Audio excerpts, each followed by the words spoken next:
የብዙ ጥያቄ ነው። መንፈሳዊ ውጊያ ከጀመርን በኋላ ወጣ ገባ ማለት እናበዛለን። አንድ ቀን መስገድ በማግስቱ መተው፣ አንድ ቀን መጸለይ ከዛ ጸሎት እርግፍ አድርጎ መተው አለና እንዴት እንቅረፈው? እንዴት ያቋም ሰው ነው? ወጣ ገባ የሚያደርገን የሰይጣን ፈተና ነው ወይስ የኛ ስንፍና ነው ወይስ የእግዚአብሔርን ጣም በእውነት አለመረዳት ነው ወይ እንደዚህ የሚያደርገን? በጣም ጥሩ። ወጣ ገባ የሚባል መንፈስ ስላለ ነው አንደኛ ምልክቱ። ወጣ ገባ የሚባል መንፈስ አለ። ይመጣና ነካ አድርጎ ነገር ፈልጎ ባልና ሚስት ወይም ልጆችና አባት እናትና ልጅን አጣልቶ ቤተሰብ አበጣብጦ ይወጣል። ይሄ አንደኛው አይነት መንፈስ ነው እንደዚህ የሚያደርገው። ልክ ጾም ሲመጣ የጥብስ ሽታ ምናምን ከምግብ አንፃር፣ ከዝሙትና ከወሲብ አንፃር ደግሞ ግለ ወሲብ፣ ራስን ማርከስ ምናምን፣ ከአንደበት አንፃር ደግሞ መጥፎ ነገር መናገር፣ እንደዚህ አይነት ነገሮችን አድርጎ የሚሄድ አለ። ሌላው ሁለተኛ ወጣ ገባ የሚያስብለን ደግሞ ይሄ አንድ አቋም እንዳንይዝ መሰረታዊ የሆኑ ነገሮች ላይ እንዳናተኩር የሚያደርገን ደግሞ ነፃ ፈቃዳችንን ተጠቅመን የዘላለም ሕይወትን ማሰብ ስላልቻለን ነው። የዘላለም ሕይወት የሚባለውን ነገር በደንብ ያወቀ ሰው ወጣ ገባ የሚባል ክርስትና የለውም። እያወቀው ራሱ በቃ አዎ መንግስተ ሰማያት የምትባል ነገር አለች፣ አዎ ገነት የምትባል ነገር አለች፣ ግን ትላለህ አልቻልኩም፣ በቃ ይሄ ነገር አምሮኛል፣ ይሄ ነገር ያስፈልገኛል፣ ቆይ ግድ የለም ንስሐ ገባበታለሁ ትላለህ። አላወቀውም። የዘላለም ሕይወት ምን እንደሆነ ብታውቀው ኖሮ የዘላለም እሳት የሚባለውን ታውቀው ነበር። አሁን የዘላለም ሕይወት የሚባለውን ብቻ ስለምናውቀው የዘላለም እሳት የሚባለውን ደግሞ ኢቭን በአኒሜሽንም በተለያየ ካርቱን ፊልምም እኮ ለማሳየት ሞክሮ ፈረንጅ ሊገባን አልቻለም። ሞተው የተነሱ ሰዎች ቢናገሩም ሊገባን አልቻለም። በርሜል ጎልጊስ ሄዱ ሰዎችም ሄዱ ቢናገሩም ሊገባን አልቻለም። ስለዚህ ወጣ ገባ የምንለው እኛ ላይ ካልደረሰ ስለማይገባን ነው። እኛ ላይ ሰዋዊ ባህሪያችን ግን አያስቸግረንም። ሰዋዊ ባህሪ ንጹህ ነው፣ ፍጹም ነው። የሰው ባህሪው ንጹህና ፍጹም ነው። ለምን እኔ ቅዱስ እንደሆንኩ እናንተ ምንድን ናችሁ አለ? ቅዱሳን ሁኑ አለ። ስለሚቻል ሲፈጥረንም ደግሞ ከእሁድ ጀምሮ እስከ ዓርብ ድረስ የተፈጠሩት እስከ ጠዋት ድረስ የተፈጠሩትን ምን አለ? እግዚአብሔር ሰማይና ምድር ፈጠረ፣ አዝርዕትን ፈጠረ፣ መልካም እንደሆነ አያለና ሰውን ፈጠረ እጅግ ብሎ ጨመረበት። እጅግ መልካም እንደሆነ አየ፣ ከምድር አፈርም አበጀው ነው የሚለው። አበጀው ማለት ከመስራት አልፎ አሳመረው ማለት ነው። ማበጀት ማለት የተቆረጠ ገመድ መቀጠል ወይም ደግሞ መበየድ ብቻ ሳይሆን የተበየደው መሞረድም ጭምር ነው፣ ማለስለስም ጭምር ነው። እግዚአብሔር በደንብ አጉን የፈጠረን። ስለዚህ የሚነቀፍ ባህሪ የለንም።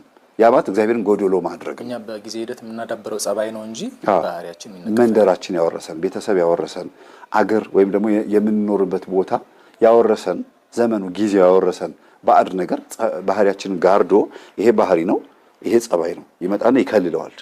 ጸባይ መጥቶ ግርድ ሲያደርገው ባህሪ መታየት አይችልም። አሁን ምን ሰግደው ምን ጾመው ምን ጸልየው ቃሉን ምን ሰማው ጸባይን ለማንሸራተት ለመጣል ከዛ ባህሪ ግልጥ እንዲል ነው። ባህሪ ከተገለጠ በጣም ብዙ ነገሮችን መስራት ትችላለህ። እና ዘላለማዊ እሳት ምን እንደሆነ የሚያውቁ አባቶቻችንም ሆኑ አንዳንድ ሰዎች ፍጹም ለእግዚአብሔር ተገዥ ሆኑ ታያቸዋለህ። በተለይ ሞቶ የተነሱ ሰዎችን ኢንተርቪው ማድረግ 14 ምናምን ሰዎችን ኢንተርቪው አድርጌያለሁ፣ ዶክመንት አስቀምጫለሁ።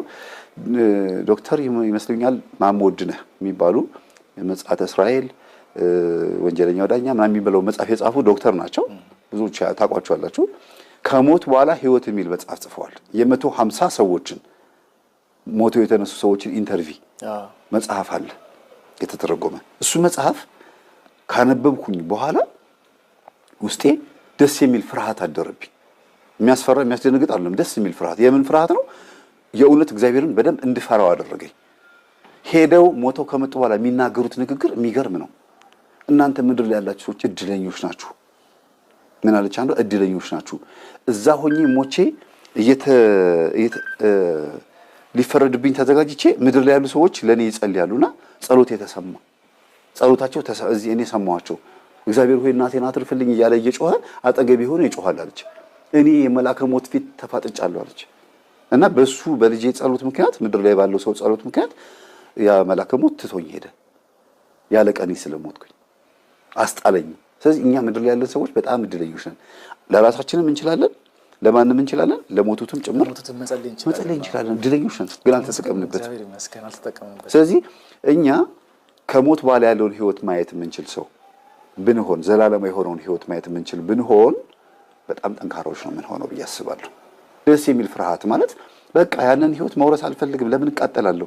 ሲኦልን እርግጠኛ ከሆንክበት ገሃነምን እርግጠኛ ከሆንክበት ያንን የሞት ቦታ እርግጠኛ ከሆንክበት ህይወትን ነው የምትፈልጋት። ህይወትን ከፈለከ ደግሞ ወለም ዘለም የለም ቀጥ ባለው ትራክ ትሮጣለህ ማለት ነው። እና አለማወቅም ጭምር ነው። ያውም በዘመን የተለመደ አለ የምትኖረው አንዴ ነውና ሁለቴ ስለማትኖር ህይወትን ተጨማልቀ ኖርበት አይነት ሐሳብ ያለው እንደዚህ አይነት የዳቦ ስም ያለው መፈክር አለ በየቦታው የምንሰማው። አንዴ ነው የምኖረው ምን ችግር አለው በጨፈር ምናምን አለና ምናልባት ለሱ መልስ የሚሆን መልስ ነው የመለስክልኝ። አዎ ይሄ ዘላለማዊ ህይወትና ዘላለማዊ ሞትን አለማወቅ ነው። እንደ ሶስተኛ እንደማጠቃለያ ግን የምነግርህ ይሄንን ወጣ ገባ የሚባለውን ክርስትና ህይወታችንን ማቆየት ያቃተን ጥርጣሬም ጭምር ነው። በአምላካችንና በእምነቱ በሃይማኖቱ ላይ መጠራጠር አደልሞት የሚባል መንፈስ ውስጣችን ካለ ስዕሉ ፊት ስንሰግድ ስዕሉን አባቶችን ስናያቸው ደብተርና ወይ የሆነ ነገር ስናያቸው የሚመጣብን ሐሳብ አለ። ሲሰክር ስታየው ቄሱ ዲያቆኑ ከቅዳሴው ውጪ ከስብከቱ ውጪ ባክግራውንዱን የምታቆም መምህር ካለ በቅርበት አገልጋዮች ጋር አብሮ ተቀራርበው እግዚአብሔርን እነሱ በደንብ ሳያመልኩትና ሳይሰግዱ ሲቀሩ ስታያቸው አንተም እንደዛ ትሆናለህ። ፈሪሃ እግዚአብሔር እንዲያድርብህ የምትፈልግ ከሆነ ቃሉን እየሰማህ ብቻ ማምለክ አስቀድሰው ወደ ቤት መምጣት የአገልጋዮችን ኃጢአት አለማየት የአገልጋዮችን ክርስትና ህይወት አለማየት። ለምን አገልጋይ ነገ ዛሬ ባህሪው ህይወቱ የተለያየ ነው እና አንተን ሊጥልህም ሊያሰናክልህም ይችላል። ስለዚህ አቋም እንዳትይዝ ያደርጋል። እሱ እንኳን እየበላርን ችግር የለውም በቃ በሚቀጥለው ይሄ ወጣ ገባ ያደርጋል። እህቶች ትዳራችሁ ልክ ፈተና ውስጥ ሲገባ የኔ ጸባይ ነው ማለትን ልመዱ። ባሌ ጋር ያለ የቤተሰቦች የዛር መንፈስ ነው ማለትን ልመዱ። ከጎረቤትም ከዘመድም ከእናትና ከአባቴም ከየት ነው ብላችሁ መመርመርን ልመዱ እንጂ ደንፏ ማትሁኑ። ይሄ ስሜታዊ ሆናችሁ መደንፋት መገንፈል ወይም ደግሞ ቆጣ ማለት ለምን ክብሬ ተነካ፣ ለምን አያከብረኝም፣ ለምን ይሄን አይገዛልኝም፣ ለምን ይሄን እንደዚህ ያርግልኝ አትበሉ። ያልተፈለጋችሁት ለምን እንደሆነ በደንብ ወቁ። በቃ ባልሽ አልፈለገሽም አይደለ? ባልሽ ክብር አይሰጥሽም አይደለ? ከምንድን ነው የመጣው ይሄ ነገር? ከማን ነው ወደ ባልሽ የሄደው? ከባልሽ ቀጥታ ወደ አንቺ የመጣ ነው ወይስ ካንቺ ወደ ባልሽ ሄዶ ነው መልሶ እንደገና አንቺ ጋር የመጣው? ከእህትሽ ነው? ከእናት ከአባትሽ ነው? ከጓደኞችሽ ነው? ከየት ነው? ከጎረቤት ነው? መመርመር መልመድ አለባችሁ። ደግሞ መንፈስ ነው ብሎ አምኖ መጾም መጸለይ መስገድና ዝም ብሎ እንደዚሁ መመላለስ ይለያያል። ጠላትን እያወቁ ነው መሄድ ያለብን። መንገድ ላይ ስትሄዱ በዚህ ጫካ በዚህ በረሃ ከሆነ መንገዱ ላይ ስትሄዱ አይናችሁ ወደ በረሃው ነው ወይስ ወደ ጫካው ነው የምታዩት? ወደ ጫካው ነው። ምን መጥቶ የሆነ ነገር አፈፍ አድርጎ ያዘኝ አልያዘኝ ነው ብላችሁ የምትሄዱትና አይናችሁ በየትኛው በኩል መሆን እንዳለበት አቅጣጫችሁን አሁኑኑ ኮምፓሱን ማዘጋጀት ያለባችሁ። ዊንድ ቬን የንፋስ አቅጣጫ መጠቆሚያ ነው አይደለም? ሬንጌጅ የዝናብ መጠን መለኪያ ነው አይደል? ልክ እንደዛ እናንተ ውስጥም ደግሞ የመከራችሁን የስቃያችሁን የደስታችሁን የሁሉ ነገራችሁን ኮንትሮል እንትን ሬዲዩሰር መቀነሻ መጨመሪያ ማዘጋጀት አለባችሁ። ተቆጣጠሩት ጸባያችሁን። ከእናት የመጣው ከአባት የመጣው ዛር ከጓደኞቻችሁ ከመንገድ ከሆቴል ከምናምን ከወንድ ከጎረምሶች ከሴቶች የመጣው የቡዳ መንፈስ የገባው እናንተ ውስጥ የገባው ትዳራችሁ ላይ ልጆቻችሁ ላይ ባላችሁ ላይ ተጽዕኖ እንዳይፈጥር ራሳችሁን ኮንትሮል አድርጉና ስገዱ። ሴት ቤቷን አየች፣ ሴት ጸለየች፣ ሴት ሰገደች ማለት ትዳሯን አዳነች ማለት ነው። ለምን እሷ ላይ ሆን ጡት እሷ ላይ ነው፣ ሀፍረተ ስጋ እሷ ላይ ነው፣ ልጅ የምታሳድገው ማህፀን እሷ ላይ ነው፣ ሁሉ ነገር እሷ ላይ ነው። የቤትና ቤትነት አብዛኛውን ነገር ሰይጣን እኮ ዘፍጥረት 6 ላይ የሰውን ሴቶች ልጆች መረጡ ይላል። አጋንንት የሰውን ሴቶች ልጆች መረጡና አገቧቸው፣ ወለዱ፣ ልዩ ፍጡራን ተወለዱ ነው የሚለው። ልጆቻችሁ ልዩ ፍጡራን እንዲሆኑ ትፈልጋላችሁ? አጋንንት ማንን ነው ወደዷቸው ያለው? ሴቶችን ነው። የሰውን ሴቶች ልጆች ወደዱ ይላል። ስለዚህ ሴትን በመቆጣጠር ትዳርን ማፍረስ ይችላል። ሴትን በመቆጣጠር ትዳርን መቆጣጠር ይችላል። በአንጻሩ ደግሞ የእግዚአብሔር መልአክ መጥቶ አንቺን ሲቆጣጠርሽ በትዳርሽ እንዴት አድርጎ እንደሚመራው አስቢው። ባልሽ ስራ ሲውል አንቺ ቤት መቤት ከሆን ሻማ ብርተሽ ሰላም አውለው ስቲ ቆጣ ሲል አይዞህ ሄደ በቃ ችግር የለውም ራስን አሟል ቅቤ ልቀባ ቅባት ልቀባ ምን ልስጥህ የሚበላ ምናምን ብሎ ያንን ሰው ብርድ ማድረግ። መቼ መሰላችሁ ባላችሁ ትዝ የሚለው እንደዚህ አይነት መልካምነታችሁ ስትጣሉ ብቻ አይደለም፣ እናንተ ስትታመሙ ራቅ ያለ ቦታ ስትሄዱ የሆነ ቦታ ስትሄዱ የእናንተ መልካምነትም ትዝ ይለዋል። ሁልጊዜ በጸባ አይደለም ትዝ የሚለው። ከዛ ደግሞ ሲቆጣ እናንተ ስታበርዱት ሁሉ ነገር ከበረደ በኋላ ቁጭ ብሎ ስለእናንተ ነው የሚያስበው። እኔ እኮ እንደዚህ ብዬ ስመጣ እንደዚህ አበረደችኝ፣ እኔ እኮ በቃ የተባረከች ሚስትን ያገባሁት ይላል። እግዚአብሔርን በእናንተ ያመሰግናል። ስለዚህ በተቻላችሁ መጠን እናንተ ላይ ፈተናው ስለሚበዛ ጸበል ቦታ ላይም 10 ሰዎች ከጮሁ ከ10ሩ 8ቱ ሴቶች ናቸው ይባላል። በፐርሰንት ሲሰላ 10 ሰዎች ቢጮሁ ጸበል ገብተው 8ቱ ወይም 7ቱ ሴቶች ናቸው። አብዛኛውን የሚቆጣጠሩ እነሱ ነው። ዳላቸውን እያሞናደሉ ቢሄዱም እነሱ ላይ ገብቶ ነው። አርቲፊሻል የሚባል ነገር በሙሉ መጠቀም የሆናችሁትም በዚህ ምክንያት ነው። ተይዛችሁ ነው፣ ወዳችሁ አይደለም። ጸባያችሁ፣ ሁሉ ነገራችሁ እንዳለ ተቆጣጥሮታል ዲያብሎስ። እስቲ ዝም ብላችሁ ራሳችሁን ቼክ አድርጉት። ለእግዚአብሔር የሚመች ህይወት ነው ያላችሁ? ውስጣችሁን እስቲ ውስጡን ለቄስ የሚባል ነገር አለ። እስቲ ውስጡን ለቄስ የሚባለውን እስቲ ቼክ አድርጉት። ምንድን ነው የምትነግሯቸው ለካህናችሁ? ውስጡን ለቄስ የተባለውን ለንስሐ አባት ማለት ነው። ምን ትናገራላችሁ? እና በተቻላችሁ መጠን ተከባበሩ። በተለይ ደግሞ ከሴት ጓደኞቻችሁ ጋር በጣም ሰላማዊ መሆን አለባችሁ።